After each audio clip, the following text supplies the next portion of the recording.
Halo Shalom adik-adik hebat semuanya. Apa kabar? Semuanya pasti sehat-sehat kan? Nah, di pertemuan kita hari ini kita akan melanjutkan mata pelajaran IPA untuk kelas 5. Dan hari ini kita akan masuk pada bab yang kelima. Dan di bab yang kelima kita akan belajar tentang ekosistem. Nah, adik-adik semua, ada yang tahu apa itu ekosistem? Ada yang sudah pernah dengar kata ekosistem? Oke, kalau belum, marilah kita pelajari bersama-sama. Oke adik-adik semua, ekosistem adalah interaksi antara makhluk hidup dan benda-benda tak hidup pada sebuah lingkungan. Suatu ekosistem tersusun atas individu, populasi, dan komunitas. Oke adik-adik, kita mulai dari yang pertama, yaitu individu. Nah, individu merupakan makhluk hidup tunggal atau cuma hanya sendiri. Berikut ini adalah contoh-contoh individu. Yang pertama, seekor lebah, seekor burung, dan seekor kupu-kupu. Dan masing-masing hewan tersebut adalah tunggal.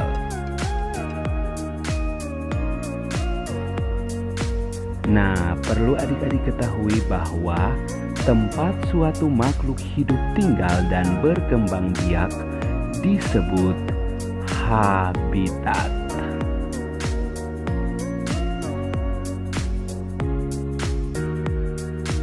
Oke adik-adik semua, setelah tadi kita belajar tentang individu, lalu apa itu populasi? Populasi adalah kumpulan dari individu sejenis yang menempati suatu tempat tertentu. Contoh populasi tersebut pada gambar berikut ini. Di gambar tersebut ada 3 ekor zebra. 3 ekor zebra ini yang disebut dengan populasi. Oke adik-adik semua, selanjutnya adalah komunitas.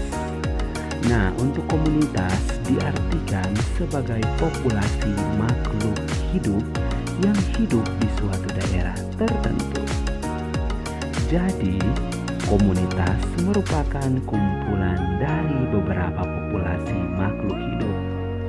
Contohnya seperti gambar berikut ini, di mana gambar tersebut di sebuah hutan ada banyak sekali hewan dan tumbuhan dan lain-lainnya yang hidup di suatu daerah.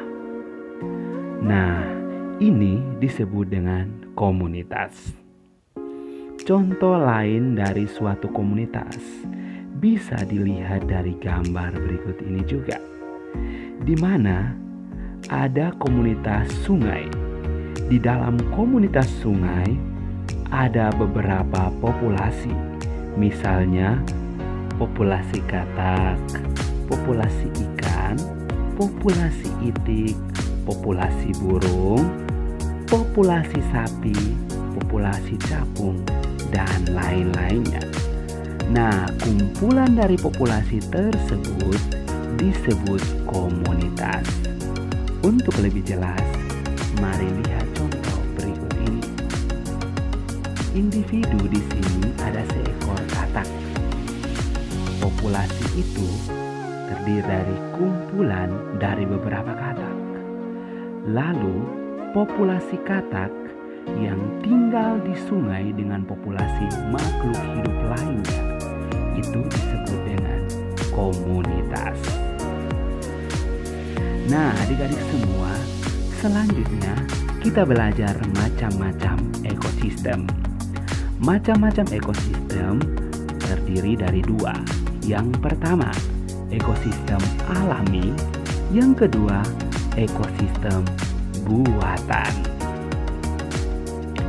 Ekosistem alami diartikan sebagai yang sudah ada di alam diciptakan oleh Tuhan yang Maha Kuasa. Nah, adik-adik semua, contoh ekosistem alami yang ada di sekitar kita. Ayo, ada yang tahu? Iya, benar sekali. Contoh ekosistem alami adalah hutan, sungai, laut, dan lain-lainnya. Selanjutnya, ekosistem alami dibagi lagi menjadi dua, yaitu ekosistem air dan darat. Contohnya adalah untuk ekosistem air seperti air laut, rawa, dan danau. Ekosistem alami darat contohnya hutan, padang rumput, dan gambut. Ekosistem buatan adalah ekosistem yang dibuat oleh manusia sendiri. Contohnya seperti kolam, kebun, dan sawah. Nah, di dalam suatu ekosistem terdapat beberapa komponen penyusun ekosistem. Komponen yang pertama adalah komponen biotik. Nah, adik-adik semua, komponen biotik adalah komponen yang berupa makhluk hidup. Contohnya manusia, hewan, dan tumbuhan. Yang kedua adalah komponen abiotik. Apa itu komponen abiotik? Nah, komponen abiotik adalah benda tak hidup yang menentukan kondisi lingkungan. Contohnya, ayo ada yang tahu? Iya, benar sekali. Contoh dari komponen abiotik adalah suhu, cahaya matahari, tanah, udara, dan air. Oke adik-adik semua, demikian pembelajaran kita hari ini. Semoga materi dari video pembelajaran ini dapat bermanfaat bagi adik-adik semua. Sampai jumpa pada pembelajaran berikutnya. Thank you for watching. Bye.